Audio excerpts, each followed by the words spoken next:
America के Amityville गांव में ओशन एवेन्यू नाम की एक सड़क पर बना हुआ 112 नंबर का मकान दुनिया के सबसे मशहूर मकानों में से एक है और इस मकान को दुनिया के सबसे हॉन्टेड मकान के तौर पर जाना जाता है। दर्जनों फिल्मों, पचासों टेलीविजन फिल्मों और तमाम किताबों का आधार ये मकान बन चुका है। इस मकान में कुछ ऐसी घटनाएं घटी थी जिन घटनाओं ने हॉरर उपन्यासों को लिखे जाने और हॉरर फिल्मों को बनाए जाने की रूपरेखा को पूरी तरह से बदलकर रख दिया था। सन 1975 में एक परिवार इस मकान में रहने के लिए आता है और इस मकान में रहने के दौरान इस परिवार के साथ कुछ ऐसा हुआ था कि मात्र 28 दिन ही इस मकान में बिताने के बाद ये परिवार आधी रात के वक्त अपना पूरा सामान इसी मकान में छोड़कर यहाँ से भाग खड़ा हुआ था। अब इसमें खास बात ये थी कि इस परिवार का जो मुखिया था उसका नाम जॉर्ज था और जॉर्ज एक रिटायर्ड मरीन था। मरीन अमेरिकन सेना का एक प्रतिष्ठित लड़ाकू बल होता है। चुनौतीपूर्ण और खतरनाक कार्यों को सटीकता से अंजाम देने के लिए मरीन्स को चुना जाता है।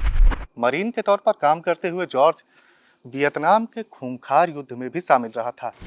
तो जॉर्ज एक बहुत ही मजबूत दिल और पक्के इरादे का इंसान था। जॉर्ज को भूत प्रेत की बातों पर जरा सा भी यकीन नहीं था। तो जब जॉर्ज के परिवार ने इस मकान में रहना शुरू किया और जब इस मकान में डरावनी घटनाएं होने लगी तो जॉर्ज ने सोचा कि ये किसी ऐसे इंसान की साजिश है जो इनको इस मकान से भगाना चाहता है। जॉर्ज इन घटनाओं के पीछे की तार्किक व्याख्या को तलाशने में जुट गया। जॉर्ज जंग का एक सिपाही था और जॉर्ज की ये जिद थी कि चाहे जो कुछ भी हो जाए वो इस मकान को छोड़कर नहीं भागेगा।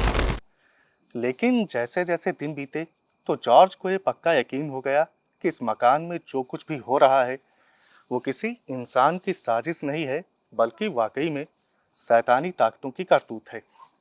28वीं रात को ये अपने परिवार के साथ बदहवास हालत में इस मकान को छोड़कर भाग जाता है और इसने कभी दोबारा मुड़कर इस मकान की तरफ नहीं देखा। नमस्कार, मेरा नाम है समित चौधरी और स्वागत है आपका द सीक्रेट फाइल्स के इस एपिसोड में। आज की हमारी कहानी है एमिटीविल हॉरर हाउस के दूसरे भाग की कहानी। साल था 1979। क्रिस क्यूगास नाम का एक आदमी एक बंद कमरे में अपनी कुर्सी के ऊपर बैठा हुआ था। इसके सामने मेज पर एक मशीन रखी हुई थी। एक लाई डिटेक्टर मशीन थी, यानी कि झूठ को पकड़ने वाली मशीन। माइकल राइस नाम का एक और आदमी बगल वाले कमरे में एक ऐसी ही मशीन को लेकर बैठा हुआ था। ये दोनों इंसान क्रिस क्यूगास और माइकल राइस अमेरिका के सबसे बेहतरीन लाई डिटेक्टर एक्सपर्ट्स में से एक थे। आज इन दोनों को एक पति पत्नी का लाई डिटेक्टर टेस्ट लेना था और टेस्ट लेने की जरूरत इसलिए आ गई थी क्योंकि ये दोनों पति पत्नी जिन बातों को बता रहे थे उन पर यकीन करना काफी ज्यादा मुश्किल था। तो क्रिस क्यूगास अपनी मशीन को सेट करने लगा और कुछ ही देर में जॉर्ज लट जाकर इसके सामने मेज के दूसरी तरफ पड़ी हुई कुर्सी के ऊपर बैठ गया। जॉर्ज लट की पत्नी कैथी लट बगल वाले कमरे में माइकल राइस के सामने जाकर बैठ गई थी। क्रिस क्यूगास ने बड़े बेमन भाव से, बड़ी अनिच्छा से अपने सामने बैठे हुए जॉर्ज लट को देखा। क्रिस क्यूगास इस टेस्ट को करना नहीं चाहता था क्योंकि इसे पक्के तौर पर यकीन था कि ये दोनों पति पत्नी जिन बातों को बता रहे हैं वो पूरी तरह से बकवास है। लेकिन इसमें बात ये थी कि ये दोनों पति पत्नी इससे पहले भी 2 लाई डिटेक्टर टेस्ट पास कर चुके थे और उन दोनों टेस्ट के मुताबिक ये दोनों पति पत्नी सच बोल रहे थे। इसी बात को जानकर क्रिस क्यूगास इस टेस्ट को करने के लिए राजी हुआ था।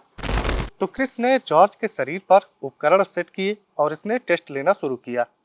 क्रिस क्यूगास को अब उन बातों की सच्चाई परखनी थी जो एमिटीविल के मकान में रहने के 28 दिनों के दौरान इन दोनों पति पत्नी के साथ हुआ था। क्रिस क्यूगास ने सवालों के सिलसिले को शुरू किया और जॉर्ज उन घटनाओं को याद करने लगा। क्रिस ने साफ तौर पर देखा कि जॉर्ज का चेहरा सफेद पड़ने लगा है और इसकी आंखों में डर तैरता हुआ दिखाई देने लगा है। जॉर्ज के भाव पूरी तरह से वास्तविक थे और क्रिस को जॉर्ज के ऐसे वास्तविक भावों की जरा सी भी उम्मीद नहीं थी। खैर, इसने अपना पहला सवाल पूछा। सवाल था, आपने एमिटीविल हाउस में जो डरावने अनुभव होने का वर्णन किया है क्या वो सच है? जॉर्ज ने कहा, हाँ, पूरी तरह से। क्रिस की भौहें सिकुड़ गईं। मशीन बता रही थी कि जॉर्ज सच बोल रहा है। क्रिस ने फिर अपना दूसरा सवाल पूछा, जब आप एमिटीविल हाउस से भागे थे तो क्या आप अपने और अपने परिवार की जान बचाने के लिए भागे थे क्या आप अपनी और अपने परिवार की जान जाने के खतरे से डरे हुए थे? जॉर्ज ने कहा हाँ, और इस बार भी जॉर्ज ने सच बोला था। जो तीसरा सवाल था वो क्रिस क्यूगास के लिए दिलचस्प था, लेकिन इस सवाल का जवाब सुनने के लिए क्रिस क्यूगास शायद पूरी तरह से तैयार नहीं था। खैर, इसने सवाल को पूछा, क्या आपने एमिटीविल हाउस में रहने के दौरान अपनी पत्नी को रात के वक्त बिस्तर के ऊपर हवा में तैरते हुए देखा था? इस सवाल को पूछने के बाद क्रिस क्यूगास सांस रोककर जॉर्ज की तरफ देखने लगा। जॉर्ज ने कहा हाँ, देखा था, और इस बार भी मशीन ने बताया कि जॉर्ज सच बोल रहा था। चौथा सवाल था कि क्या आपके एमिटीविल हाउस में रहने के दौरान खिड़कियां और दरवाजे रातों को अपने आप खुल जाते थे? जॉर्ज ने इस सवाल का जवाब भी हाँ में दिया। जिन घटनाओं को जॉर्ज ने याद किया था, उन घटनाओं की तस्वीर अब क्रिस क्यूगास की आंखों के सामने भी तैरने लगी थी, और अब इसको भी डर लगने लगा था। डर की वजह से क्रिस क्यूगास का सर भारी होने लगा था और इसकी जबान जवाब देने लगी थी। क्रिस ने अपना आखिरी सवाल किसी तरह से पूरा किया। सवाल था कि क्या आपने एमिटीविल हाउस में रहने के दौरान रात के वक्त अपने घर में 50 से ज्यादा अदृश्य लोगों के कदम ताल करने की आवाज को सुना था? इस सवाल का जवाब भी जॉर्ज ने हाँ में दिया। टेस्ट खत्म होते होते पहले जो डर जॉर्ज की आंखों में तैर रहा था, वही डर अब क्रिस की आंखों में भी तैरने लगा था। टेस्ट खत्म करने के बाद डर और बेचैनी की हालत में क्रिस क्यूगास कमरे से बाहर निकला। ये मन ही मन प्रार्थना कर रहा था कि माइकल राइस को, जो बगल वाले कमरे में जॉर्ज की पत्नी कैथी का टेस्ट ले रहा था, उसे कुछ अलग तरह के परिणाम मिले हों। लेकिन जब इसने माइकल को देखा तो उसके चेहरे का रंग भी उड़ा हुआ था और वो काफी ज्यादा गंभीर लगने लगा था, या फिर शायद वो भी अंदर से डर गया था। खैर, इन दोनों ने अपनी रिपोर्ट सबमिट की, जिसमें इन दोनों ने बताया कि रिजल्ट के अनुसार जॉर्ज और उसकी पत्नी कैथी दोनों सच बोल रहे हैं। इन दोनों ने हर सवाल का जवाब सच्चाई से दिया है और इन दोनों ने धोखाधड़ी करने का कोई भी प्रयास नहीं किया है। और यह भी लिखा गया था कि ये दोनों उन घटनाओं को याद करने की वजह से वाकई में काफी ज्यादा डरे हुए हैं। शाम को जब क्रिस क्यूगास अपने घर वापस लौटा, तब भी ये काफी ज्यादा परेशान था। बड़ी देर तक ये अकेले बैठे सोचता रहा। फिर उठकर एक मेज तक गया। इसने मेज की दराज को खोलकर उसके अंदर से एक माले में पिरोया हुआ क्रॉस निकाला और उसे अपने गले में पहन लिया। इस क्रॉस को क्रिस क्यूगास अपनी हिफाजत के लिए अब ताउम्र पहनने वाला था, क्योंकि इसे यकीन हो गया था कि शैतान वाकई में होता है। कहानी की शुरुआत होती है सन 1975 की सर्दियों से। 28 साल का जॉर्ज लट्ज अपनी 30 साल की पत्नी कैथी लट्ज और 3 बच्चों के साथ डियर पार्क नाम की एक जगह पर रहा करता था। इसी साल 1975 के जुलाई महीने में जॉर्ज और कैथी ने शादी करी थी। इनको जो 3 बच्चे थे वो कैथी की पिछली शादी से थे।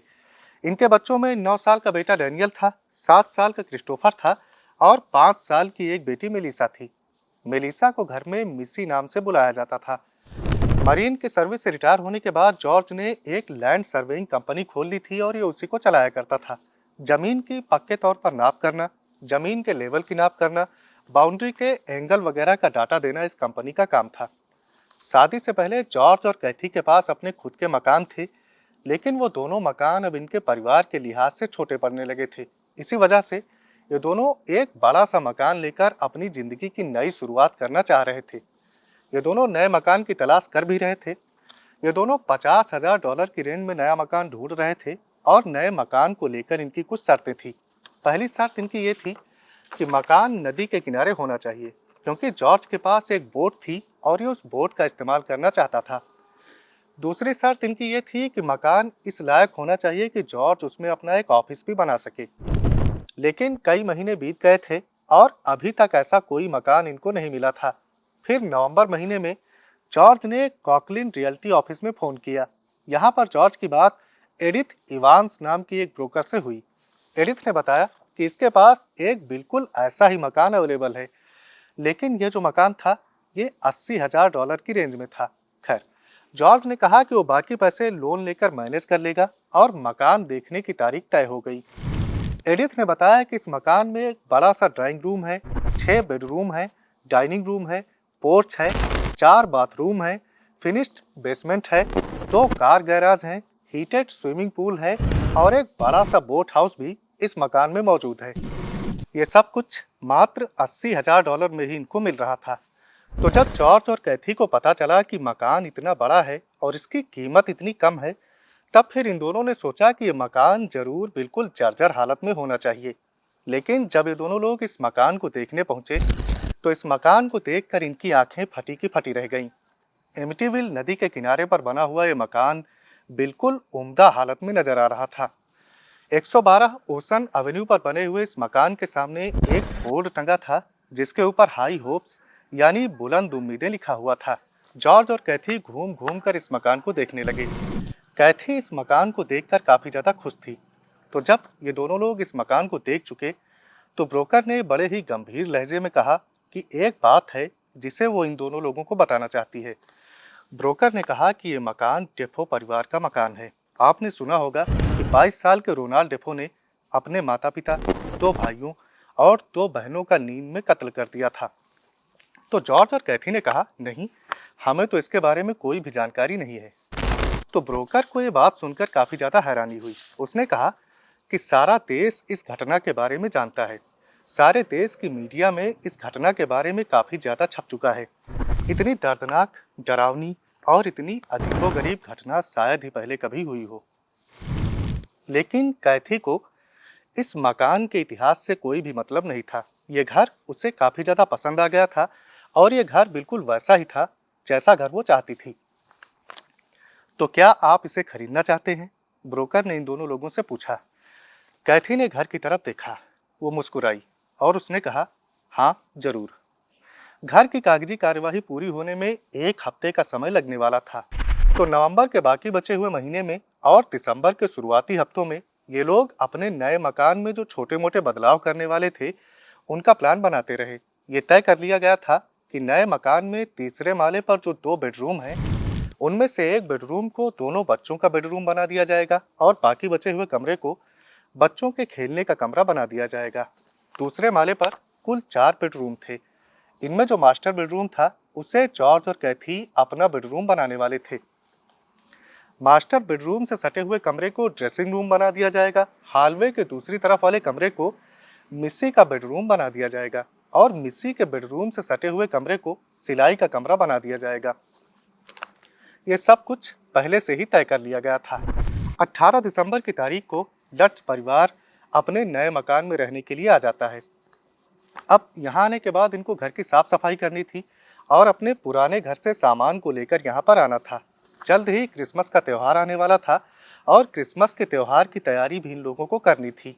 हालांकि इस घर का जो भी ज्यादातर सामान था, वो इनको कम दामों पर मिल गया था और उन्होंने उस सारे सामान को खरीद लिया था। बर्तन, कारपेट, पर्दे, फर्नीचर, सोफे और टीवी, फ्रिज वगैरह लगभग घर का सारा सामान इनको मिल गया था। यानी कि इस घर के पिछले मालिक डेफो परिवार का ही सारा सामान डच परिवार भी इस मकान में इस्तेमाल कर रहा था। थोड़ा ही सामान इनको अपने पुराने घर से लाना पड़ा था, जिसे लाद कर ये दोपहर के 1 बजे अपने इस नए मकान में पहुंच गए। एक फादर मैंकूसो नाम का पादरी था। फादर मैंकूसो से जॉर्ज और कैथी के काफी अच्छे संबंध थे। मैंकूसो ने ही जॉर्ज और कैथी की शादी कराई थी और शादी से पहले भी ये इन दोनों लोगों की मदद किया करता था। तो कैथी ने फादर मैंकूसो से आकर अपने इस नए मकान को ब्लेस करने के लिए कह रखा था। दोपहर के लगभग 1:30 बजे मैंकूसो यहाँ पर पहुंच गया। जॉर्ज और कैथी के इस बड़े से मकान को देखकर मैंकूसो भी काफी ज्यादा खुश हुआ। मुलाकात के बाद डच परिवार अपने कामों में लग गया और मैंकूसो ने अपनी कार से होली वाटर निकाला और अपने स्टोल को निकालकर पहन लिया। फिर यह मकान के हर कमरे में जाकर होली वाटर छिड़कने लगा और धार्मिक मंत्र पढ़ने लगा। यही करते हुए उस कमरे में पहुंचा जो मिस्सी के बेडरूम के बगल में था और जिसे लोग अपना सिलाई का कमरा बनाने वाले थे। इस कमरे में पहुंचने के बाद मैंकूसो ने पीछे से दरवाजा बंद किया और कमरे में ये होली वाटर को छिड़कते हुए धार्मिक मंत्र पढ़ने लगा। तभी मैंकूसो को अपने पीछे से एक तेज आवाज सुनाई दी और इस तेज आवाज ने कहा, निकल जाओ यहाँ से। ये जो आवाज थी, ये एक आदमी की आवाज की तरह थी और काफी ज्यादा भारी थी। इस आवाज में काफी ज्यादा गुस्सा था और अब मैंकूसो को समझ में नहीं आ रहा था कि ये कौन बोला, क्योंकि कमरे का दरवाजा पीछे से बंद था और ये इस कमरे में अकेला था। मैंकूसो ने बड़े ही स्पष्ट तौर से इस आवाज को सुना था। खैर, मैंकुसो ने अपना बाकी ब्लेसिंग का काम खत्म किया और चलते वक्त इसने इस आवाज वाली बात को लर्च परिवार को नहीं बताया। जॉर्ज और कैथी ने मैंकुसो से शाम के खाने तक रुकने का आग्रह किया, लेकिन मैंकुसो ने बताया कि आज शाम का खाना वो अपनी माँ के साथ खाने वाला है। मैंकुसो के जाने के बाद शाम के 4 बजे जॉर्ज अपने पुराने घर वापस गया और वहां जाकर ये बाकी बचे हुए सामान को लेकर आया। जॉर्ज ने अपने कुत्ते को भी पुराने घर पर छोड़ रखा था और ये उसे भी अपने साथ लेता हुआ यहाँ वापस आ गया। शाम को जब मैंकुसो अपनी माँ के घर पहुंचा तो उस बूढ़ी महिला ने बड़े चिंतित चेहरे से मैंकुसो को देखा। मैंकुसो की माँ ने पूछा कि क्या तुम्हारी तबीयत खराब है। अब इस बात को सुनकर मैंकुसो उलझन में पड़ गया। इसने कहा, नहीं तो मेरी तबीयत तो बिल्कुल ठीक है। फिर मैंकुसो की माँ ने इससे अपना चेहरा बाथरूम में जाकर शीशे में देखने के लिए कहा। जब मैंकुसो बाथरूम गया और इसने अपने चेहरे को आईने में देखा, तब इसे पता चला कि इसकी आंखों के नीचे तो बिल्कुल काले घेरे बन गए हैं। तो पहले तो मैंकुसो को लगा कि ये शायद कोई कालिख है, क्योंकि सुबह के वक्त ये दोनों काले घेरे इसके चेहरे पर नहीं थे। तो इसने साबुन वगैरह से इन काले घेरों को साफ करने की कोशिश करी, लेकिन फिर इसे पता चला कि ये कोई कालिख नहीं है, बल्कि इसके चेहरे पर इस जगह की चमड़ी ही बिल्कुल काली हो गई है। उधर एमिटीविल में जॉर्ज ने अपने कुत्ते को गैराज के पास एक 20 फीट लंबी चेन से बांध दिया था और ये मकान के अंदर फर्नीचर को सही करने चला गया था। शाम के 8 बजे मैंकुसो ने अपनी माँ से विदा ली और ये अपनी लॉन्ग आइलैंड रेक्ट्री की तरफ निकल पड़ा। ये एक हाईवे पर अपनी कार से जा रहा था। तभी से ऐसा लगा जैसे इसकी कार में धक्का मारा गया हो और इसकी कार दाईं तरफ को चली गई। मैंकुसो ने अपने आसपास देखा, लेकिन इसकी कार के आसपास और कोई भी दूसरी गाड़ी मौजूद नहीं थी। खैर, ये अपनी कार को फिर से हाईवे के ऊपर लेकर आया। तभी इसकी कार का हुड खुल गया और पलटकर शीशे के ऊपर आ गिरा। फिर इसके बाद इसकी कार का दायां दरवाजा टूटकर अपने आप हवा में उड़ गया। मैंकुसो काफी ज्यादा दहशत में आ गया था और ये कार के ब्रेक के ऊपर चढ़ गया। अपनी पूरी ताकत से इसने कार के ब्रेक को दबा दिया और कार के टायर आवाज करते हुए थम गए। मैंकुसो कार से कूद पड़ा और ये घूम घूम कर कार के चारों तरफ देखने लगा। इसका पूरा शरीर कांप रहा था। जब कुछ देर बीतने के बाद ये थोड़ा सामान्य हुआ तो इसने एक टेलीफोन ढूंढा और अपने एक दोस्त को फोन किया। मैंकुसो ने अपनी कार को बनने के लिए छोड़ा और मैंकुसो के दोस्त ने मैंकुसो को इसकी रेक्ट्री तक पहुंचा दिया। रात के लगभग 10 बजे का वक्त हुआ था। यहाँ एमिटीविल में जॉर्ज खाना खाने के बाद कुछ संगीत बजाने की तैयारी कर रहा था। तभी इसका कुत्ता जो गैराज के पास बंधा हुआ था, वो दर्द में चीखने लगा। जब ये अपने कुत्ते के पास पहुंचा तो इसने देखा कि जिस चेन से कुत्ते को बांधा गया था, वो चेन कुत्ते के गले में लिपटी हुई है और इस चेन का एक फंदा 4 दीवारी के पोल में फंसा हुआ था। कुत्ता गले से फंसा हुआ था और 4 दीवारी से लटक रहा था। जॉर्ज ने इसकी चेन को खोला। जॉर्ज ने सोचा कि शायद ये कुत्ता 4 दीवारी के उस पार कूदने की कोशिश कर रहा था। इस वजह से ये लंबी चेन एक फंदे की तरह से इसके गले में फंस गई है। दोबारा ऐसा न हो, इसलिए जॉर्ज ने जंजीर को काटकर छोटी कर दिया। मौसम में ठंडक काफी ज्यादा थी। 6 डिग्री के लगभग तापमान था। जॉर्ज ने अंदर जाकर फायरप्लेस में काफी बढ़िया आग जला दी। 11 बजे के लगभग वक्त हो रहा था और ये रात इस परिवार के इस मकान में पहली रात थी। जॉर्ज और कैथी अपने बेडरूम में सो रहे थे। तभी किसी चीज के टकराने की आवाज से जॉर्ज की नींद खुल गई। इसने उठकर घड़ी में देखा तो 3:15 का वक्त हुआ था। आवाज एक बार और आई। तो पहले तो जॉर्ज को लगा कि आवाज शायद नीचे वाले माले से आ रही है, लेकिन जब आवाज फिर से आई तो उसे समझ में आया कि आवाज बगल वाले कमरों से आ रही है। ये अपने बिस्तर से उठा और आवाज की दिशा में बढ़ा। ठंडक काफी ज्यादा थी और मारे ठंड के कांप रहा था। ये आवाज सिलाई वाले कमरे से आ रही थी। सिलाई वाले कमरे में एक खिड़की थी जो बाहर एमिटीविल नदी की तरफ खुलती थी। ये खिड़की खुली हुई थी और ठंडी हवा इससे अंदर आ रही थी। चारों तरफ रात का सन्नाटा फैला हुआ था। जॉर्ज जब इस खिड़की को बंद करने लगा तो इसने देखा कि नीचे बोट हाउस का दरवाजा भी खुला हुआ है। अब यह अजीब बात थी, क्योंकि जॉर्ज को अच्छी तरह से याद था कि शाम को इसने बोट हाउस के दरवाजे को चेक किया था और वो दरवाजा बंद था। खैर, ये नीचे उतरा, मकान से बाहर निकला। जाकर इसने बोट हाउस के दरवाजे को बंद किया और वापस आ गया। अगली सुबह कैथी जल्दी उठकर किचन का काम करने लगी और जॉर्ज 9 बजे के लगभग सोकर उठा। बच्चे इस समय मकान के बाहर खेलने में लगे हुए थे। जॉर्ज ने आज ना तो अपनी दाढ़ी बनाई और ना ही ये नहाया। दोपहर में इसने घर का थोड़ा बहुत काम किया और शाम होते होते फायरप्लेस के सामने जाकर बैठ गया। यह फायरप्लेस में लगातार लकड़ियां डालता चला जा रहा था। इसे ठंडक काफी ज्यादा लग रही थी, तो इसने सोचा कि इस मकान का जो सेंट्रल हीटिंग सिस्टम है शायद वो ठीक से काम नहीं कर रहा है। लेकिन जब इसने बेसमेंट में जाकर चेक किया तो ठीक से काम कर रहा था। रात के 12 बजे का वक्त हो गया था, फिर भी आग के सामने से उठने की इसकी इच्छा नहीं हो रही थी। खैर, ये कोशिश करके खड़ा हुआ और जाकर सो गया। इस रात भी 3:15 पर इसकी नींद खुल गई। आज कोई आवाज नहीं हुई थी, फिर भी ये जग गया था। जगने के बाद अचानक इसकी सिलाई वाले कमरे में जाने की इच्छा हुई, तो ये उठा और सिलाई वाले कमरे में पहुंचा। वो खिड़की जो पिछली रात खुली हुई थी वो आज बंद थी। इसने नीचे बोट हाउस की तरफ देखा। जाने इसका क्या मन हुआ कि ये बड़ी देर तक बोट हाउस को निहारता रहा। इस मकान में आने के बाद हर किसी के व्यवहार में काफी ज्यादा परिवर्तन आ गया था। जॉर्ज ने नहाना और दाढ़ी बनाना बंद कर दिया था। ये हमेशा ठंड से कांपता रहता था और आग के सामने बैठा रहता था। बच्चों ने यहाँ आने के बाद लड़ाई झगड़ा करना और शोर मचाना काफी ज्यादा कर दिया था। कैथी और जॉर्ज बच्चों के बर्ताव से काफी ज्यादा परेशान रहने लगे थे।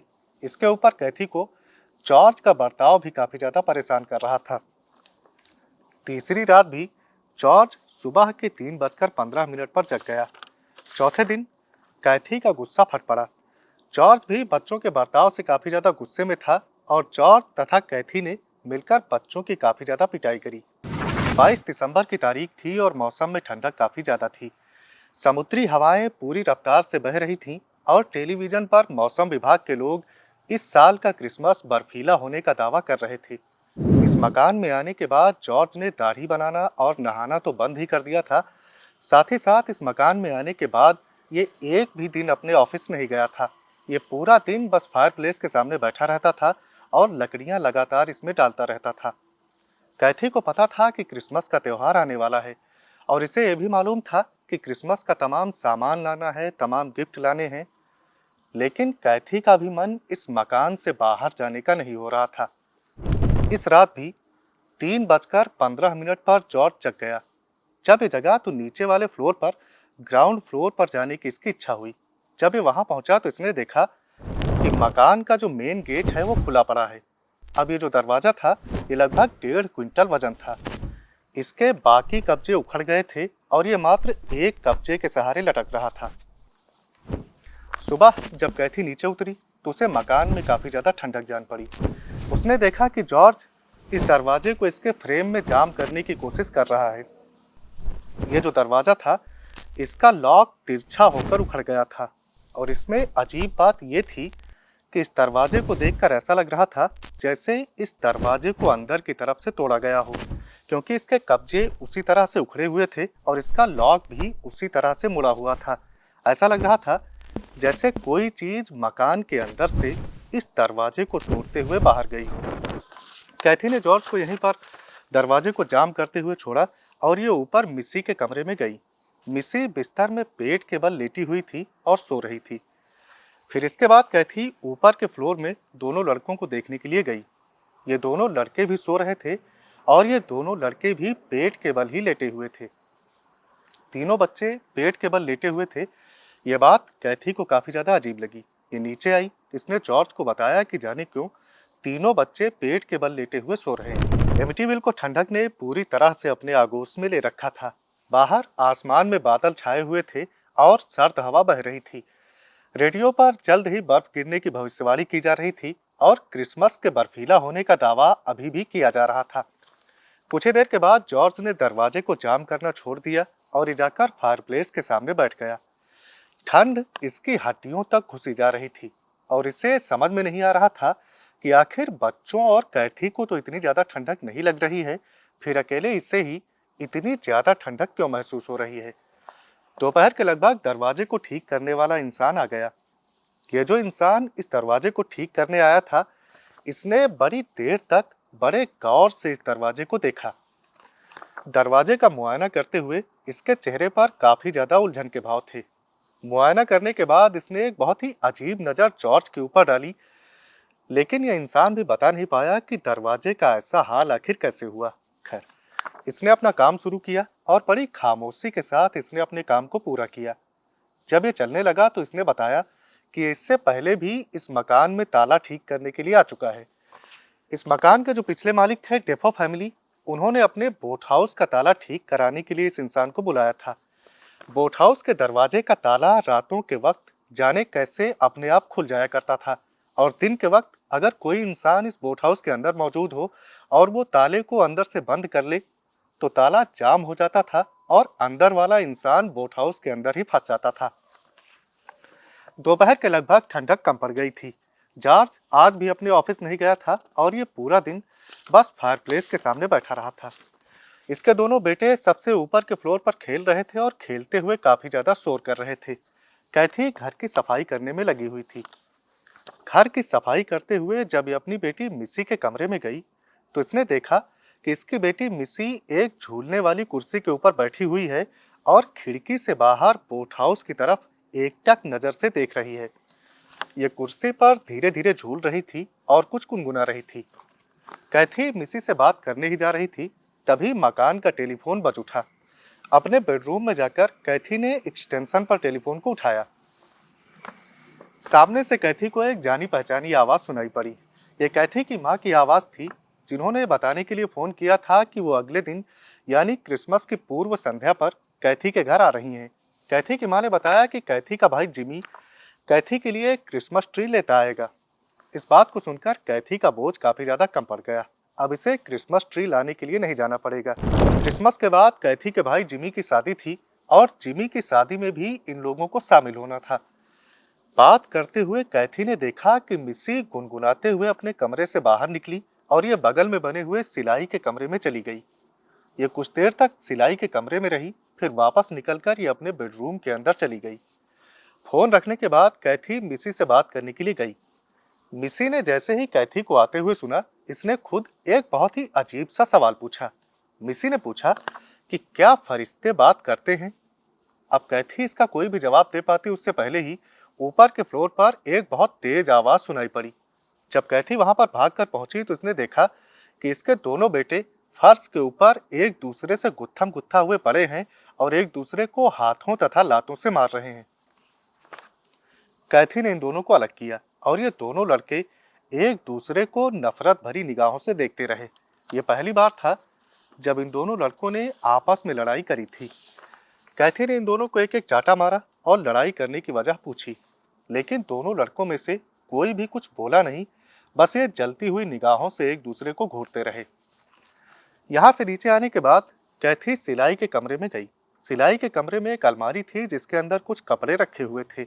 इस अलमारी में रखे हुए कपड़ों को व्यवस्थित करने के लिए कैथी इस कमरे में जा रही थी, लेकिन कैथी ने जैसे ही सिलाई वाले कमरे का दरवाजा खोला, एक बहुत तेज बदबू इसकी नाक में घुस गई। इस कमरे की सभी खिड़कियां और इसका दरवाजा बंद था, फिर भी यह बदबू जाने कहां से इस कमरे के अंदर आ गई थी। कैथी ने कमरे में चारों तरफ नजर दौड़ाई। इस अलमारी के अलावा बाकी कमरा खाली था। तभी कैथी की नजर एक ऐसी चीज पर गई जिसे देखकर इसकी आंखें फैलती चली गईं। इन लोगों के पास एक चांदी का क्रूसीफिक्स था, जिसे इस मकान में आने के पहले दिन जॉर्ज और कैथी ने इस सिलाई वाले कमरे में टांग दिया था। वो क्रूसीफिक्स अब उल्टा होकर लटक रहा था। 24 दिसंबर की तारीख लड्ज परिवार क्रिसमस की तैयारियों में जुट गया। इन्होंने सोचा कि जो क्रिसमस का सामान इनके पास पहले से ही मौजूद है, उसी से ये काम चला लेंगे और नया सामान लेने के लिए नहीं जाएंगे। तो दोपहर के बाद कैथी और बच्चों ने सारा सामान डिब्बों से निकाला और मकान में टांगना शुरू कर दिया। जॉर्ज आज भी आग के सामने बैठा रहा और इसने सजावट के काम में कोई भी मदद नहीं करी। घर को सजाते हुए कैथी और बच्चों को शाम हो गई। इधर फादर मैंकुसो, वो प्रीस्ट जो इनके मकान पर आया हुआ था, वो रेक्ट्री के अपने कमरे में अपने बिस्तर में लेटा हुआ था। पिछली रात इसे काफी तेज बुखार आ गया था, जिस वजह से पूरी रात सोया नहीं था। सुबह इसने डॉक्टर को बुलाकर दवाई भी ली थी, लेकिन दवाई का कोई असर होता दिखाई नहीं पड़ रहा था।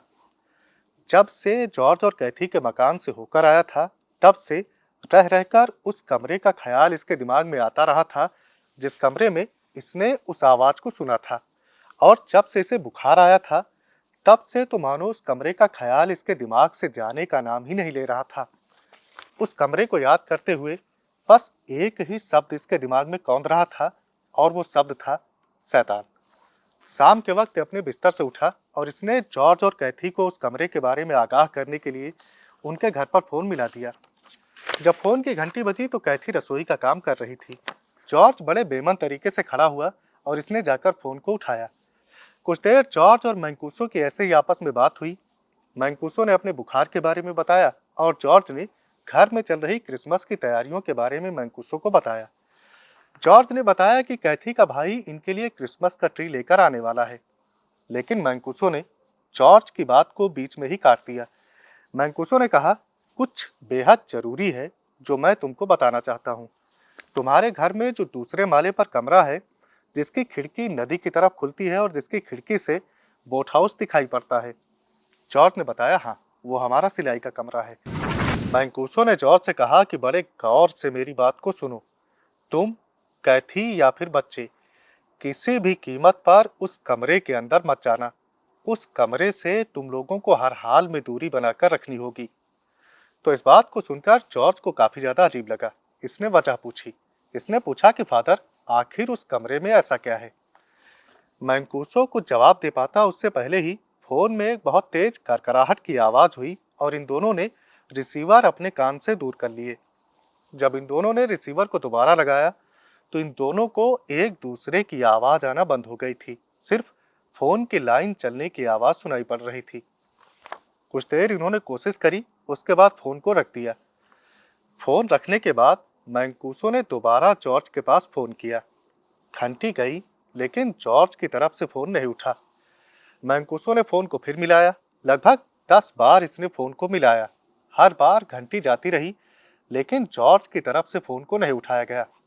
आखिरकार जब इतनी बार मिलाए जाने के बाद भी फोन को नहीं उठाया गया था, तो मैंकूसो ने परेशान होकर फोन को मिलाना बंद कर दिया। इधर जॉर्ज फोन के पास ही मौजूद था। पहले तो इसने ये इंतजार किया कि मैंकूसो उधर से फोन करे, लेकिन जब 5-6 मिनट बीत गया और मैंकूसो का फोन नहीं आया, तो इसने इधर से मैंकूसो के पास फोन मिलाना शुरू किया। इधर से भी घंटी की आवाज सुनाई देती रही, लेकिन मैंकूसो की तरफ से फोन को नहीं उठाया गया। अब ये दोनों लोग एक ही समय पर एक दूसरे को फोन मिला रहे थे, घंटी भी जा रही थी, लेकिन दोनों तरफ से फोन नहीं उठाया जा रहा था और दोनों तरफ फोन पहुंच नहीं रहा था। जॉर्ज इस बात से काफी ज्यादा परेशान हो गया कि जाने किस वजह से मैंकूसो ने उस कमरे में जाने से मना किया और अब उनका फोन भी नहीं उठ रहा है। खैर, ये वापस आकर फायरप्लेस के सामने बैठ गया। ये बैठा ही था कि मकान की घंटी बज उठी। जब इसने जाकर दरवाजा खोला तो पाया कि कैथी की माँ और कैथी का भाई आया हुआ था। कैथी का भाई जिमी जॉर्ज को काफी ज्यादा पसंद किया करता था, लेकिन जब कैथी की माँ ने जॉर्ज को देखा तो उनके चेहरे पर चिंता की लकीरें खिंच गईं।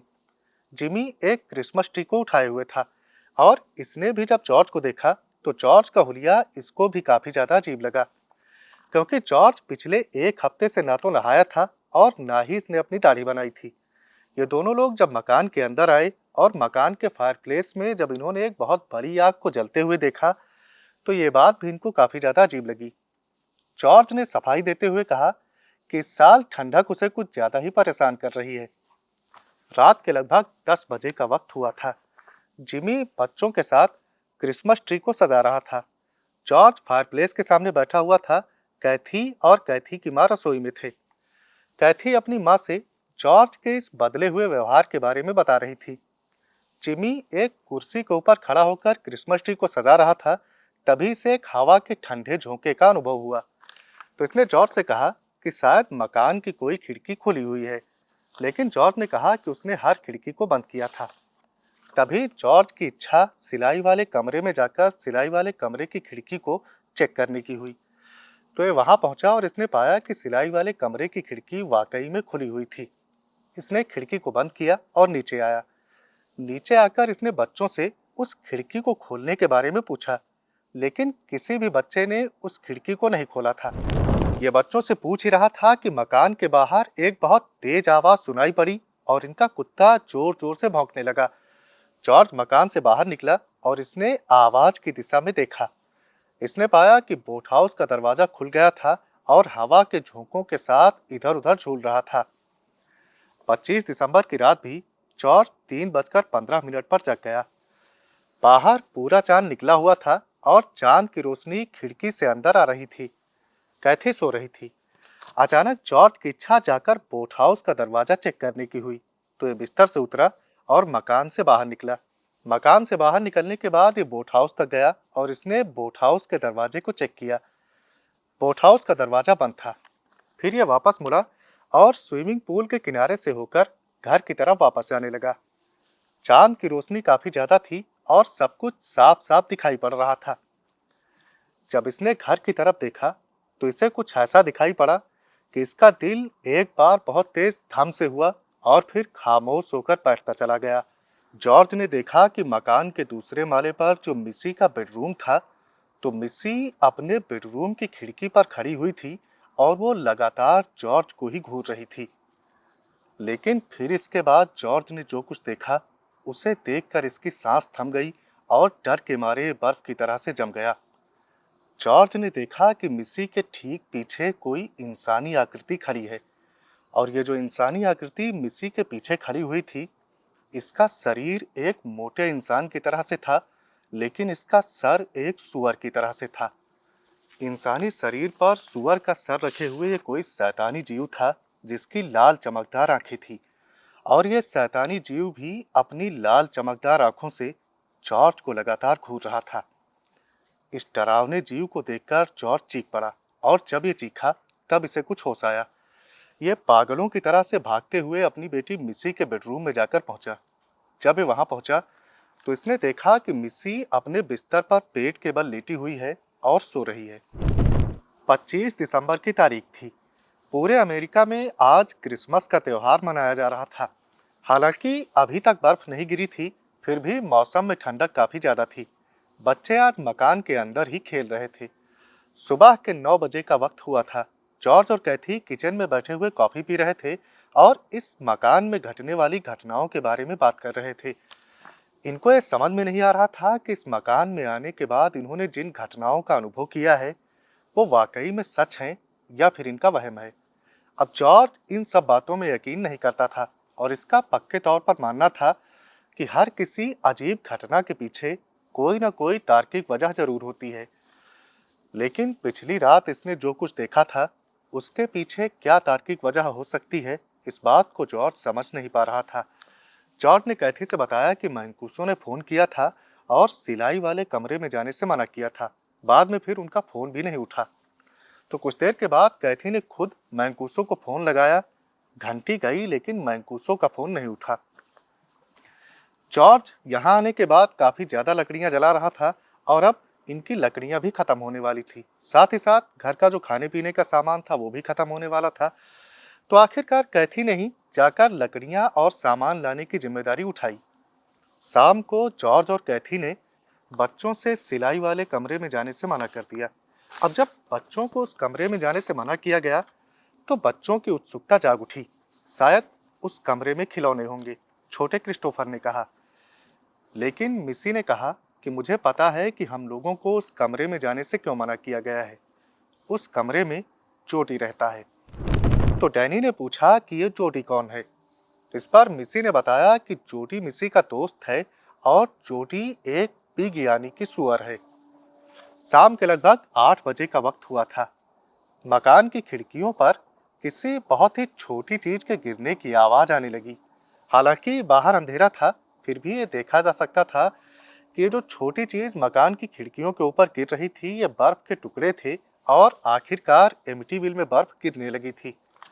बाहर पेड़ रोशनियों से जगमगा रहे थे और कैथी ने रेडियो पर क्रिसमस कैरोल बजा दिया था।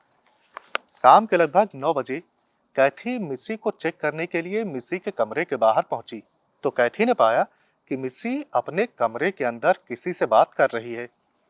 कैथी दरवाजे को खोलकर अंदर गई और इसने मिसी से पूछा कि मिसी, क्या तुम अपने फरिश्ते से बात कर रही हो?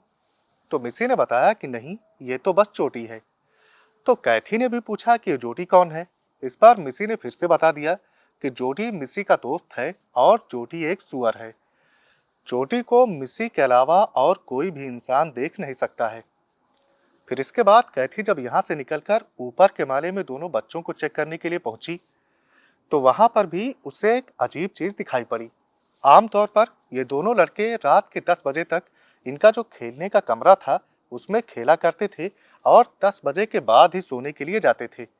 लेकिन आज अभी 9 बजे का ही वक्त हुआ था, फिर भी ये दोनों लड़के अपने बिस्तर में लेट गए थे और सोने की तैयारी कर रहे थे। तो कैथी ने इनसे पूछा कि आज तुम लोगों को खेलना नहीं है क्या? तो इन दोनों लड़कों ने बताया कि इनका जो खेलने का कमरा है वो काफी ज्यादा ठंडा रहता है और अब उस कमरे में खेलने की इनकी इच्छा नहीं होती है। जब कैथी उस कमरे में गई तो कमरा वाकई काफी ज्यादा ठंडा था। 26 दिसंबर की तारीख भी जॉर्ज सुबह के 3:15 पर जग गया।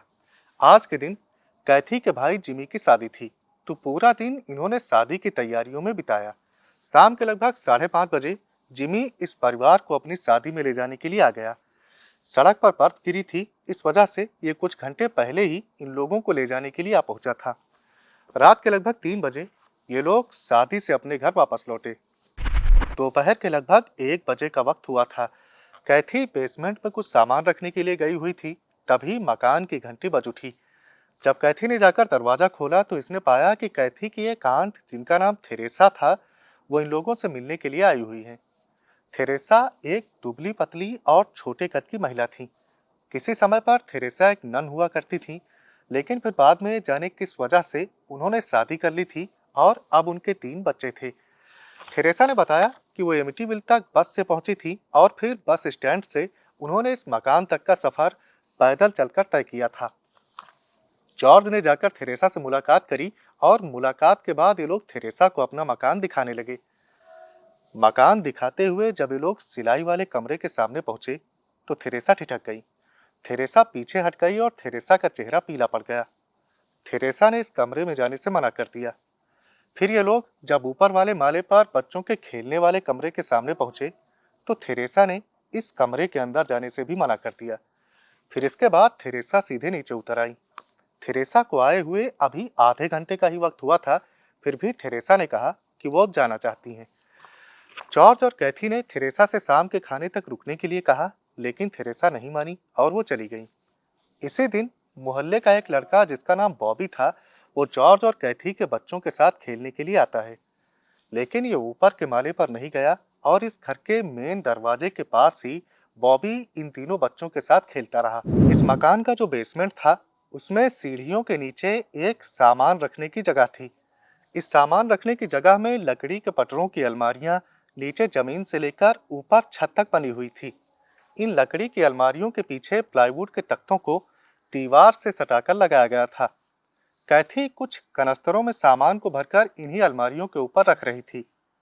जब इसने एक कनस्तर को सामने वाली अलमारी के ऊपर रखा तो उस अलमारी के पीछे जो प्लाईवुड का तख्ता लगा हुआ था वो और ज्यादा पीछे को झुक गया। जब वो पीछे को झुका तो कैथी ने पाया कि सामान रखने वाली जगह के पीछे कोई एक छुपा हुआ कमरा मौजूद है। तो ये गई और जॉर्ज को बुला कर लाई। जब इन दोनों ने मिलकर उस तख्ते को और धकेला तो तख्ता टूट गया और इस सामान रखने वाली जगह के पीछे एक छोटा छुपा हुआ कमरा जाहिर हो गया। ये जो कमरा था ये लगभग 4 फीट चौड़ा था और 5 फीट लंबा था। लेकिन इसमें अजीब बात यह थी कि ये पूरा कमरा नीचे से लेकर ऊपर तक फर्श, दीवारें और छत खून की तरह से लाल रंग से पुता हुआ था। और ये सिर्फ खून की तरह लाल रंग से पुता हुआ ही नहीं था, बल्कि इस कमरे के अंदर से खून की तरह की स्मेल भी आ रही थी। मकान खरीदते वक्त जो इस मकान का नक्शा इन लोगों को मिला था, उस नक्शे में इस छोटे लाल कमरे का कोई भी जिक्र मौजूद नहीं था। दिसंबर की 29 तारीख को जॉर्ज ने आखिरकार इरादा किया कि ये अब अपने ऑफिस जाना शुरू कर देगा। तो इस दिन ये नहाया, इसने दाढ़ी बनाई और ये अपने ऑफिस के लिए रवाना हो गया। इधर लॉन्ग आइलैंड की रेक्ट्री में फादर मैंकूसो का बुखार अभी तक नहीं उतरा था। ये पूरा दिन बस अपने बिस्तर में पड़ा रहता था और अब इसके हाथों की हथेलियों पर आगे की तरफ और पीछे की तरफ लाल रंग के गोलाकार निशान बन गए थे। 30 दिसंबर की तारीख को जॉर्ज इस मकान के इतिहास के बारे में पता करने के लिए एमिटीविल हिस्टोरिकल सोसाइटी पहुंच जाता है। यहाँ पर जॉर्ज को पता चला कि जिस जगह पर इसका मकान बना हुआ था, इस जगह को पुराने समय में सिनॉक इंडियंस नाम के आदिवासी पागलों, बीमारों और मर रहे लोगों को रखने के लिए इस्तेमाल किया करते थे। एमिटीविल नदी के किनारे एक बंद जगह थी जहां पर ऐसे लोगों को मरने के लिए छोड़ दिया जाता था। सैकड़ों सालों तक इस जमीन पर यही काम होता रहा। सिनोक इंडियंस ऐसे लोगों को यहाँ पर मरने के लिए तो छोड़ दिया करते थे, लेकिन मरने के बाद इन लोगों को यहाँ पर दफनाया नहीं जाता था, क्योंकि सिनोक इंडियंस का मानना था कि इस जगह पर शैतानी ताकतों का वास है। सन 1600 में जब सेटलर्स आकर यहाँ पर बसने लगे, तब फिर इस काम को बंद कर दिया गया। यहाँ पर आकर बसने वालों में एक खास इंसान था। इस इंसान का नाम जॉन केचम था और जॉन केचम को काला जादू करने के इल्जाम में सालेम से भगा दिया गया था। यहाँ पर आकर जॉन केचम ने जिस जगह पर रहना शुरू किया था, वो जॉर्ज के मकान से मात्र 400 फीट की दूरी पर मौजूद थी। यहाँ आकर रहने के बाद जॉन केचम ने शैतान की पूजा करना और काला जादू करना जारी रखा। जॉन केचम के मरने के बाद यहीं किसी अनजान जगह पर एक गुमनाम कब्र में उसे दफन कर दिया गया था। दिसंबर की 31 तारीख थी। फादर मैंकूसो के हाथों पर जो लाल रंग के गोलाकार निशान बन गए थे, अब उन्होंने छालों का रूप ले लिया था और मैंकूसो का बुखार भी काफी ज्यादा तेज हो गया था। डॉक्टर को बुलाया गया था, लेकिन शाम होते होते इन छालों की हालत और भी ज्यादा खराब हो गई और इनमें काफी तेज दर्द होने लगा था। साल की आखिरी रात थी। रात के लगभग 10 बजे का वक्त हुआ था। जॉर्ज और कैथी अपने मकान में फायरप्लेस की आग के सामने बैठे हुए थे। जॉर्ज की आंखें बंद होने लगी थी और कैथी उससे उठकर बेडरूम में चलने के लिए कहने वाली थी। तभी कैथी की नजर फायरप्लेस की आग पर गई और कैथी ने इस फायरप्लेस की आग में एक आकृति को आकार लेते हुए पाया। कुछ ही सेकंड में इस आकृति ने अपना आकार ले लिया और डर के मारे कैथी की सांस थम गई। जो आकृति आग की लपटों के बीच दिखाई पड़ रही थी, वो एक शैतानी चेहरे की आकृति थी, जिसके सर पर सींग निकले हुए थे। इसका आधा चेहरा उड़ा हुआ था, जैसे नजदीक से शॉटगन की गोली मारकर उड़ा दिया गया हो। कैथी चीख पड़ी। जब जॉर्ज ने कैथी की चीख सुनी तो इसने वजह पूछी। कैथी ने डरते हुए आग की तरफ इशारा किया। जॉर्ज ने उधर देखा, लेकिन अब वहां पर कुछ नहीं था। रात के लगभग 1 बजे का वक्त हुआ था। जॉर्ज और कैथी अपने बेडरूम में सो रहे थे।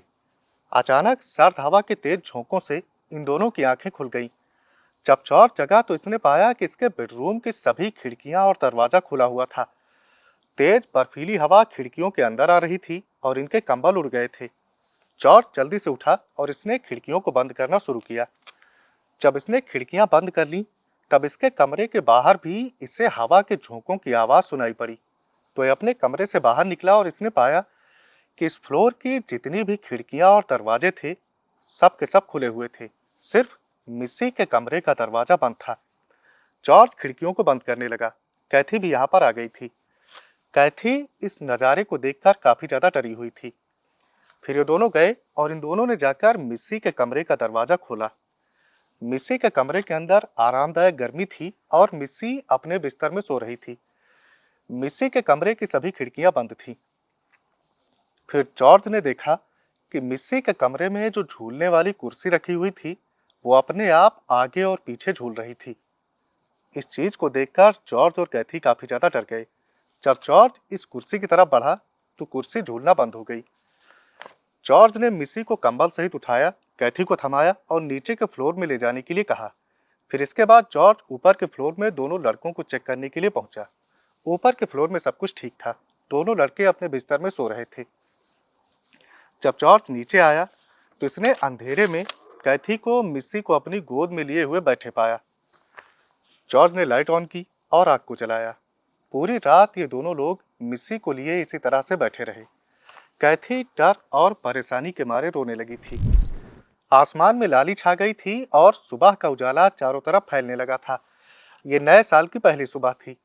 सुबह के लगभग 9 बजे का वक्त हुआ था और जॉर्ज खिड़कियों के पास खड़ा था। खिड़कियों तथा दरवाजों के अपने आप खुल जाने की कोई वजह तलाश करने की जॉर्ज ने काफी ज्यादा कोशिश करी थी, लेकिन कोई भी ठोस या तार्किक कारण इसे पता नहीं चल पाया था।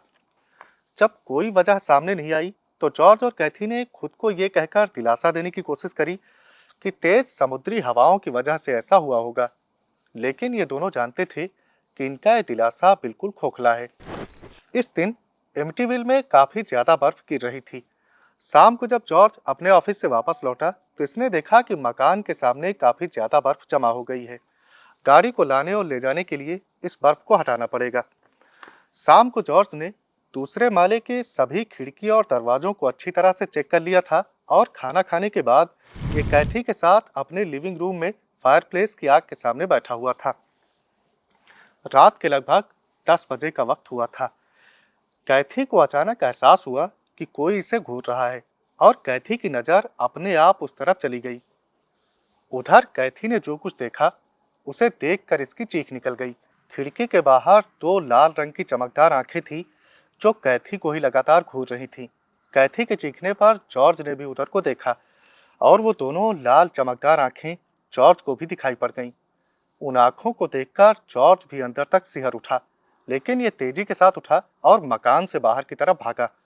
वो दोनों आंखें धीमी पड़ी और गायब हो गईं। जॉर्ज मकान के दरवाजे को खोलकर बाहर निकला और उस खिड़की के पास गया, लेकिन अब वहां पर कोई नहीं था। जॉर्ज ने चीखकर कैथी से टॉर्च लेकर आने के लिए कहा। जब कैथी टॉर्च को लेकर आई तो इन दोनों को खिड़की के नीचे किसी जानवर के खुरों के निशान दिखाई पड़े। ये खुरों के निशान ऐसे थे जैसे किसी विशालकाय सुअर के खुरों के निशान हो और ये निशान मकान से दूर एमिटीविल नदी की तरफ जा रहे थे। तभी एक बहुत तेज आवाज सुनाई पड़ी। जॉर्ज ने आवाज की दिशा में टॉर्च मारी तो इसने पाया कि बोट हाउस का दरवाजा खुला हुआ था। ये अपने फ्रेम से उखड़ गया था और झूल रहा था।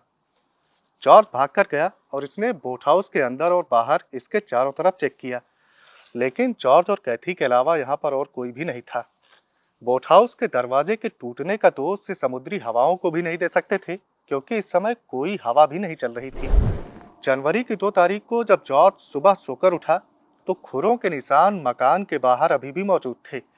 ये खुरों के निशान बोट हाउस के दरवाजे को तोड़कर बोट हाउस के अंदर गए थे और वहां पर जाकर गायब हो गए थे। शाम को जॉर्ज और कैथी इन सब बातों के बारे में बात कर रहे थे और इन दोनों ने सोचा कि मैंकुसो को दोबारा बुलाकर इस मकान को फिर से ब्लेस करवाना चाहिए। तो जॉर्ज ने मैंकुसो को फोन मिला दिया। इस बार फोन की घंटी गई और मैंकुसो ने उधर से फोन उठा लिया। जॉर्ज ने मैंकुसो से इस मकान में घटने वाली घटनाओं के बारे में बताया और जल्द से जल्द आने की प्रार्थना करी, लेकिन मैंकुसो ने अपने बुखार का बहाना बनाकर यहाँ आने से मना कर दिया।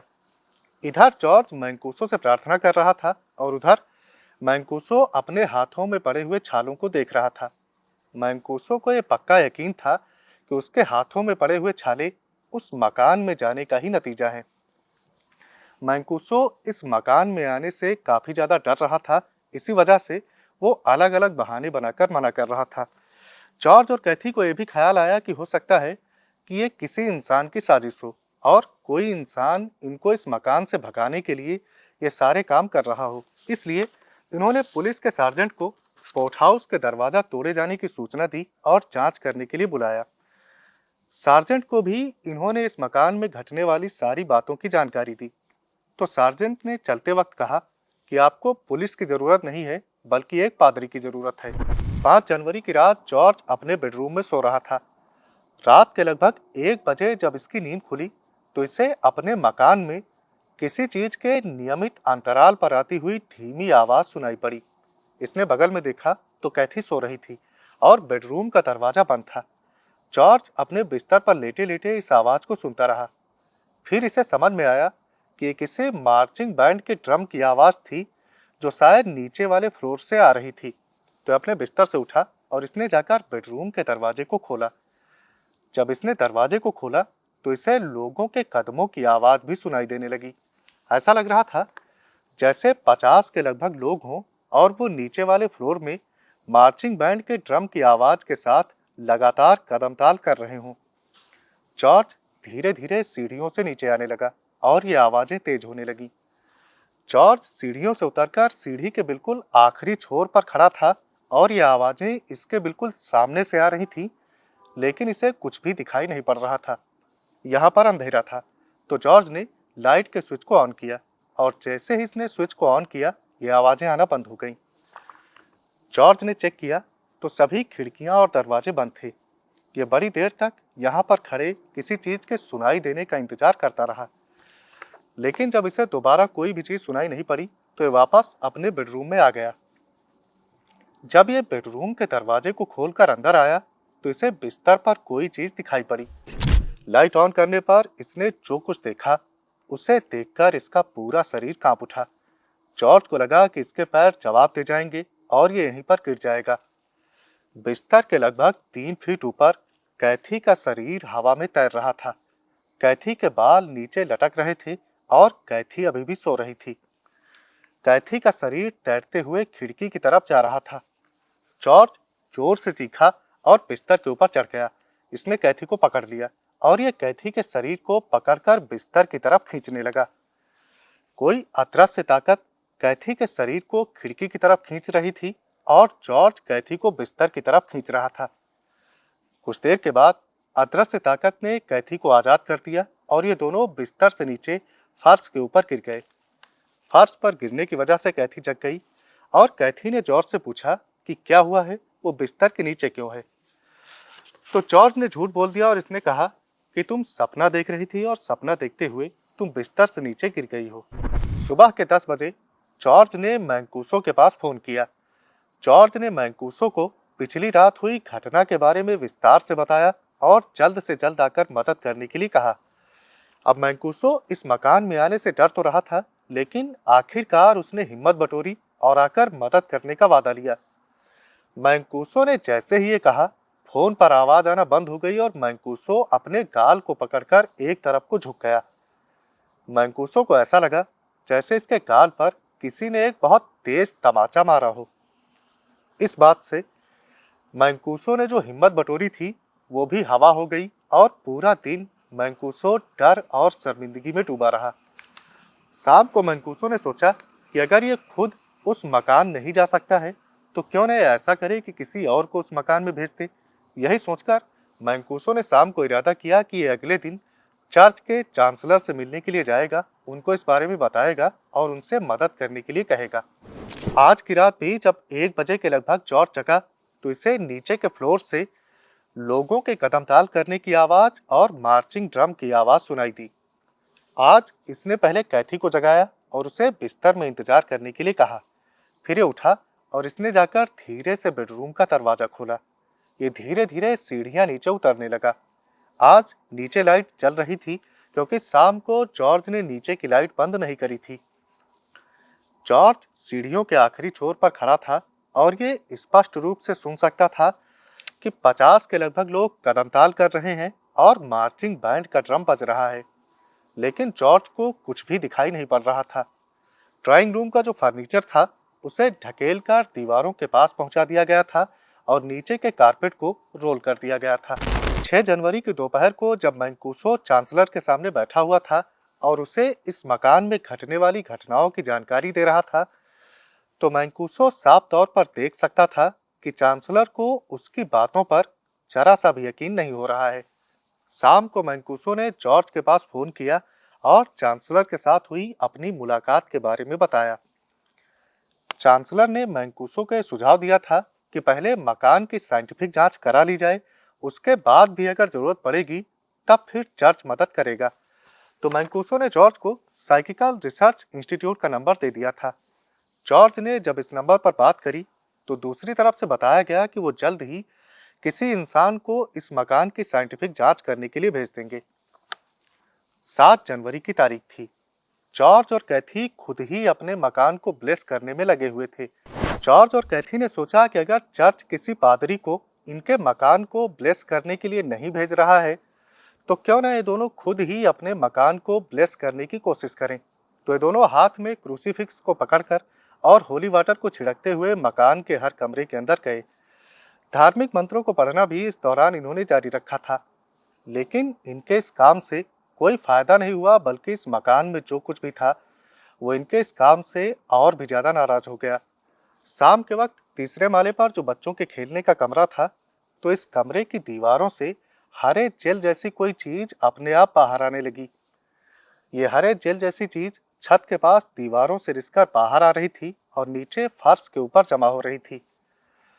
10 तारीख को सुबह से ही आसमान में काले बादल छाए थे और शाम होते होते तेज बारिश होने लगी। जब बारिश होने लगी तो जॉर्ज अपने कुत्ते को मकान के अंदर लाने के लिए गया। जब ये कुत्ते को मकान के अंदर लेकर आया तो इसे तीसरे माले पर अपने बेटे डैनी के जोर जोर से चीखने की आवाज सुनाई दी। जब जॉर्ज भागकर वहां पर पहुंचा तो इसने देखा कि डैनी के हाथ की उंगलियां एक खिड़की के नीचे दबी हुई हैं। एक ऊपर को खिसकाने वाली खिड़की थी जो डैनी के हथेली के ऊपर गिर गई थी और डैनी की उंगलियां इस खिड़की के नीचे दबी हुई थी। जॉर्ज इस खिड़की को उठाने लगा, लेकिन काफी ज्यादा कोशिश करने के बाद भी जॉर्ज इस खिड़की को मात्र इतना ही ऊपर उठा पाया कि डैनी की उंगलियां बाहर निकल सकें। डैनी की उंगलियां काफी ज्यादा घायल हो गई थीं और ये दोनों डैनी को इलाज कराने के लिए हॉस्पिटल लेकर चले गए। बारिश अगले दिन और रात को भी होती रही। सुबह के 4 बजे के लगभग जॉर्ज की नींद खुल गई। कुछ बारिश की बूंदें इसके चेहरे के ऊपर गिरी थीं और ये जग गया था। जगने पर जॉर्ज ने पाया कि इसके बेडरूम की खिड़कियां खुली हुई थीं और बारिश का पानी उन खिड़कियों से अंदर आ रहा था। ये उठकर जब खिड़कियों को बंद करने लगा तो इसे पता चला कि खिड़कियों को बंद नहीं किया जा सकता क्योंकि खिड़कियां अपने फ्रेम से उखड़ गई थीं। तभी से कमरे के बाहर कुछ और आवाजें सुनाई पड़ी। जब ये कमरे से बाहर निकला तो इसे पता चला कि इस फ्लोर की जितनी भी खिड़कियां थीं सब की सब खुली हुई थीं और महज इस फ्लोर की ही नहीं बल्कि नीचे वाले फ्लोर की और ऊपर वाले फ्लोर की पूरे मकान की जितनी भी खिड़कियां थीं सब की सब खिड़कियां रात के वक्त अचानक अपने आप खुल गई थीं और ज्यादातर खिड़कियां अपने फ्रेम से उखड़ गई थीं। सुबह बारिश थम गई थी और सूरज भी निकल आया था, लेकिन बारिश ने इनके मकान की हालत काफी ज्यादा खराब कर डाली थी। बारिश के पानी ने इनके पर्दों, दीवारों, फर्नीचरों और कालीनों को गंदा कर दिया था। तमाम विंडो अपने फ्रेम से उखड़ गए थे और तमाम विंडो के लॉक टूट गए थे। खैर, पूरा परिवार मकान की सफाई करने में लग गया। दोपहर को विंडो ठीक करने वाला इंसान आया और उसने काफी ज्यादा समय लगाया, लेकिन आखिरकार मकान के सारे विंडो ठीक कर दिए। घर का जो बेसमेंट था तो बेसमेंट में भी पानी भर गया था। तो जॉर्ज इस बेसमेंट के पानी की सफाई करने के लिए पहुंचता है। जब ये बेसमेंट में पहुंचा तो इसे पानी के टपकने की आवाज सुनाई पड़ी। ऐसा लग रहा था जैसे पानी की हल्की धार किसी बहुत ही गहरी जगह में जाकर गिर रही हो। जॉर्ज ने जब देखना शुरू किया तो इसने पाया कि बेसमेंट में एक कंक्रीट का तख्ता था जिसके नीचे से आवाज आ रही थी। इस तख्ते में एक छोटी सी दरार थी जिससे पानी धीरे धीरे नीचे जा रहा था। जॉर्ज ने एक मोटा डंडा उठाया और इस तख्ते को खिसकाना शुरू किया। काफी मेहनत करने के बाद जॉर्ज ने आखिरकार इस तख्ते को खिसका डाला। इस तख्ते के नीचे एक कुआं छुपा हुआ था जो अब जाहिर हो गया था। ये कुआं बहुत ही ज्यादा गहरा था और सैकड़ों साल पहले बनाया गया लग रहा था। जॉर्ज गया और टॉर्च को लेकर आया। टॉर्च की रोशनी में जॉर्ज ने देखा कि इस कुएं की दीवारें बिल्कुल काली पड़ गई थीं और ये बिल्कुल भी पता नहीं लगाया जा सकता था कि इस कुएं को किस चीज से बनाया गया था। खैर, जॉर्ज ने ढक्कन को वापस खिसकाकर इस कुएं को बंद कर दिया। जो साइकिक सोसाइटी का आदमी इनके मकान की जांच करने आने वाला था, उसने दोपहर के वक्त फोन करके बताया कि उसकी तबीयत बहुत ही ज्यादा खराब हो गई है और अगले कुछ दिनों तक वो इनके मकान की जांच करने के लिए नहीं आ पाएगा। 12 जनवरी की तारीख थी। जॉर्ज और कैथी अपने बेडरूम में सोने की तैयारी कर रहे थे। तभी इनके बेडरूम के दरवाजे पर बहुत तेज दस्तक हुई। जब जॉर्ज ने जाकर दरवाजा खोला तो इसने पाया कि इनकी ही बेटी मिस्सी थी जो दरवाजे को खटखटा रही थी। मिस्सी ने जल्दी से अपने कमरे में चलने के लिए कहा। मिस्सी ने कहा कि जोडी जॉर्ज और कैथी से कुछ बात करना चाहता है। तो अभी तक जॉर्ज को जोडी के बारे में कुछ भी मालूम नहीं था। जब जॉर्ज ने पूछा कि जोडी कौन है तो इसे जोडी के बारे में बताया गया। जब जॉर्ज और कैथी मिस्सी के कमरे में पहुंचे तो कमरा खाली था, लेकिन मिस्सी ने बताया कि जोडी कहीं पर गया है और अभी 2 मिनट में वो वापस आ जाएगा। तो जॉर्ज और कैथी इससे बच्चों की बात मानकर वापस आने वाले थे कि मिस्सी ने खिड़की की तरफ इशारा करते हुए कहा कि जोडी वापस आ गया है। जब जॉर्ज और कैथी ने खिड़की की तरफ देखा तो खिड़की के बाहर इन्हें तो लाल चमकदार सुअर की आंखें दिखाई पड़ी। मिस्सी ने चिल्लाकर जॉर्ज से खिड़की के सामने से हटने के लिए कहा और मिस्सी ने कहा कि जोडी कमरे के अंदर आना चाहता है। जॉर्ज कुछ करता इससे पहले ही कैथी ने कमरे में रखी हुई एक कुर्सी को उठाया और अपनी पूरी ताकत से उसे खिड़की के ऊपर दे मारा। खिड़की टूट गई थी और कुर्सी मकान के बाहर जाकर गिरी थी।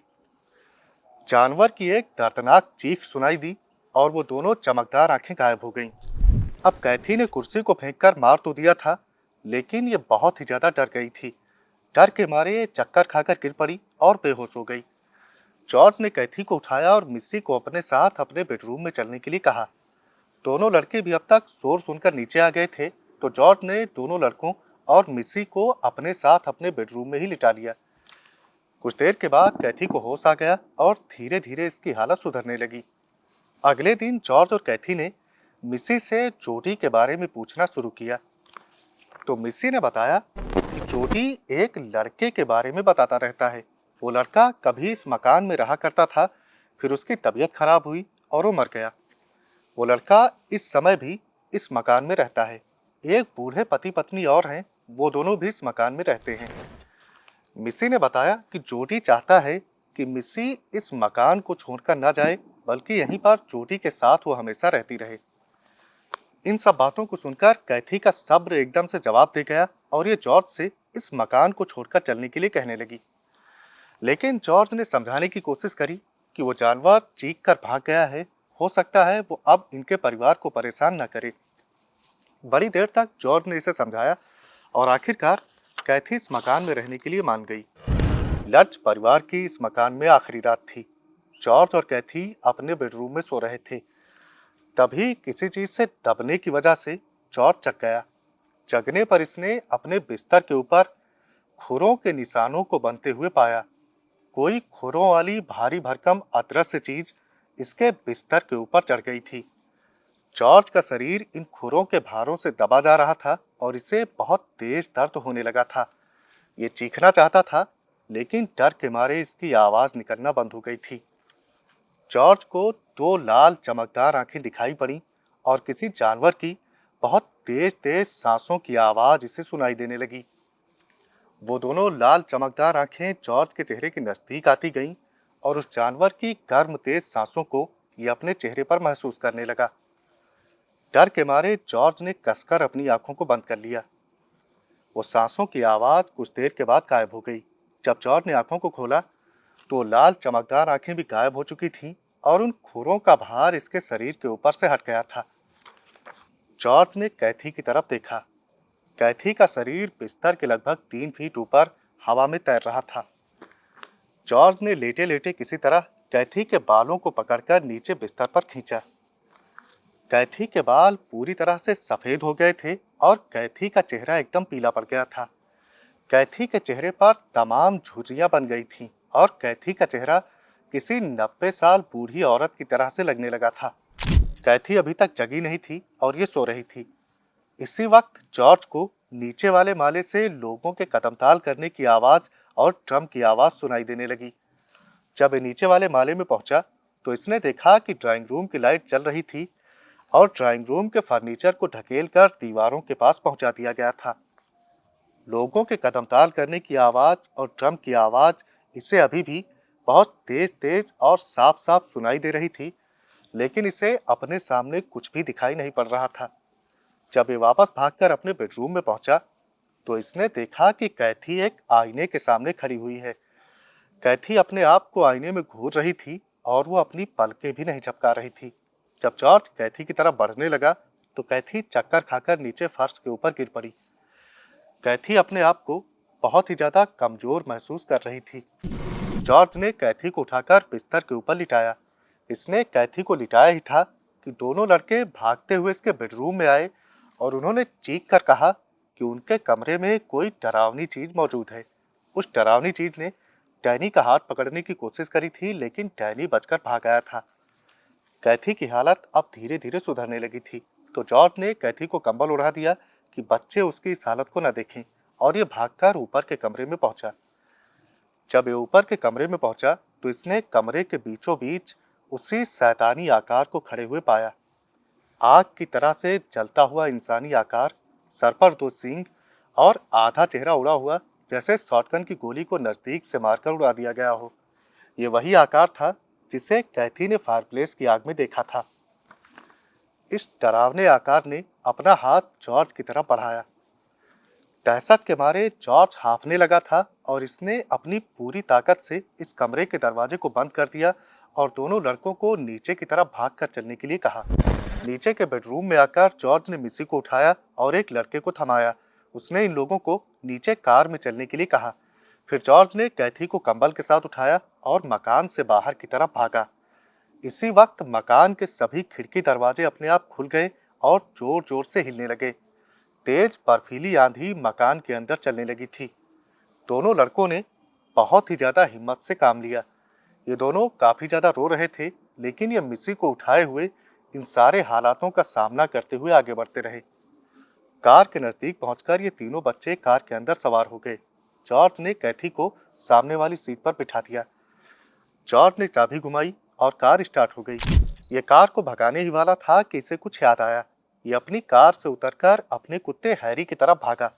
हैरी को खोलकर ये कार के अंदर लेकर आया। इस मकान की हर जिंदा चीज अब इस कार के अंदर मौजूद थी। जॉर्ज ने कार को एक्सीलेटर दिया और ये कार इस मकान से दूर जाने लगी। सुबह के लगभग 4 बजे का वक्त इस समय हुआ था। जब सूरज उग आया तो कैथी का चेहरा फिर से पहले की तरह सामान्य हो गया। लट्ज परिवार अपने मकान और मकान के हर सामान को पीछे छोड़कर भाग आया था। लेकिन इस मकान की कहानी अभी यहाँ पर भी खत्म नहीं होती है।